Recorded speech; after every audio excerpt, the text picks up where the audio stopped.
On the way to Jaipur, we visited a place called Galta, which is also known as the Monkey Temple. And here you can see us looking down onto one of the first pools. We've got rhesus macaques who are often fed by the people who come, but also, you know, take advantage of the waters. On the way out, we really got a chance to see some nature. This was a little more remote than most of the sites that we've gone to. And so to the bottom left, you can see we had a little bit of a langur, another type of monkey traffic jam. Somebody had put bananas out for them. A cow decided it was a good idea to hang out as well. And in the upper right, you can see we actually ran into a monitor lizard. I didn't get too close. In fact, I didn't get out of the car. This thing was a good 2.5 feet long. It wasn't probably a full-grown monitor lizard, but impressive nonetheless. We stayed at a place that was really a lot of fun. Is the former villa of a Rajput noble family. So you can see to the left we had a pretty posh hotel room for the night. Really kind of fun and atmospheric. There's a photograph of us to the right enjoying a Kingfisher Strong. It's the fourth type of Kingfisher that I've found on this trip.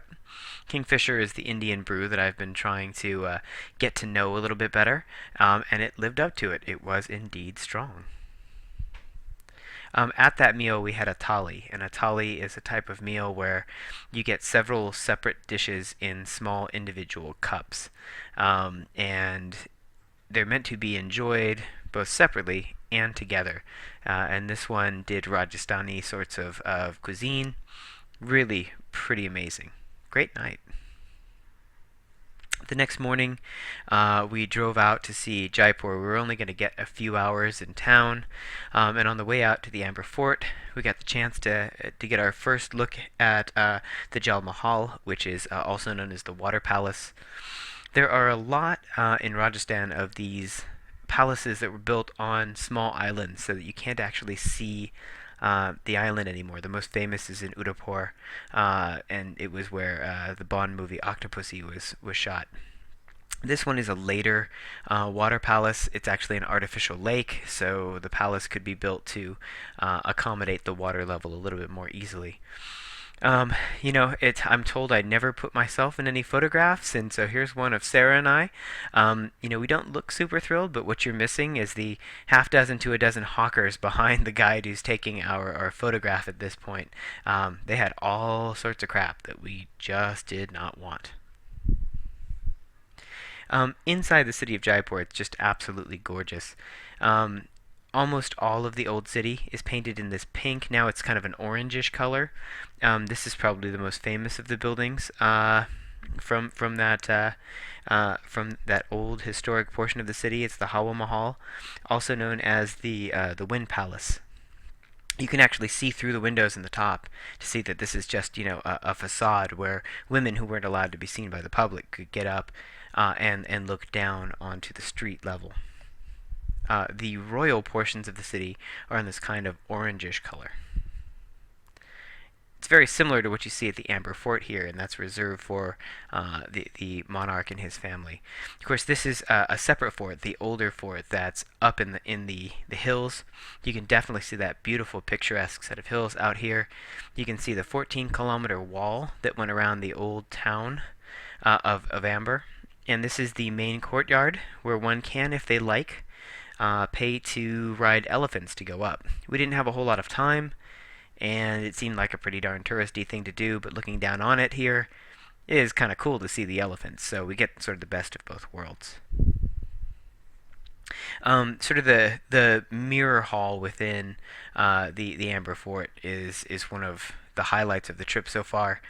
Beautiful Pietradura, all kinds of glass inlaid, precious stones inlaid, and of course gold and silver inlaid. It was really amazing to see a spot that hadn't been sacked and looted like most of the Mughal sites that had been seen. This is still in the possession of the royal family, and it just became a World Heritage Site. So if you ever get the chance, the Amber Fort is just absolutely amazing. And then we ended our trip in town at a place that's called Jantar Mantar, which is an observatory that allowed for calculation of the time of day within 2 seconds, and you can see that happening on this dial right here, depending on where the sun is. This is facing off to the north. Your shadow will tell you as it gets cut here and then moves down here, it will tell you the time of day as the sun moves. It's pretty amazing. It also was a place where people could really track astrology. So in this spherical pit, there is actually room for the person who's tracking where certain stars are at a given time to walk between, and I'm standing in between it and another pit which has those same white slats with instead which are in the place of where you would walk here, and instead the aisleways are where these white parts are, so that you could get really, really great readings and get right on top of them. Each one of these is sort of that same sort of sundial configuration for each of the 12 zodiac signs. It's really an incredible, incredible place. On the way out of town, we got the monsoon. And I'm going to knock on wood here and say we have been exceedingly lucky. We were able to, in the brief 4 hours we had to see Jaipur and the Amber Fort, we were able to get in what we wanted, and then the sky opened up. And as you can see here, this is what it looked like a mere hour and a half after we had lunch and let some of those rains go. It is just absolutely incredible. You're looking at about 1.5 feet of standing water in most parts of the street. And it rained on and off all the way back. So what could have been as little as a 4-hour drive turned into a 6-hour and 15-minute odyssey with absolute parking lot action or inaction at certain times. Really quite an amazing thing. Drivers are pretty inexpensive to hire here, and we had a fantastic driver. His name is Mr. Surendar, and the guy is a road warrior. Absolutely has the skill to keep you alive and on the road. You use the horn here in a different way. You don't honk in anger or to say don't kill me like I'm used to in the US. Instead, you just honk to say, hey, I'm here. Well, it was a honk fest. There's a joke here that Indian drivers can drive without an engine but not without a horn, and I think we had a great demonstration of that. It could be a little while until I'm able to do the next post, probably another 5-6 days. We're about to fly out to Khajuraho. I don't know what our connectivity is going to be like there. Take an overnight train down to Bhopal, where we visit Sanchi and the Bhimbetka caves, and then we'll fly in to stay with some friends in Mumbai. So the longest that would be is maybe 5 or 6 days, and if I get a chance, I'll try and update before then.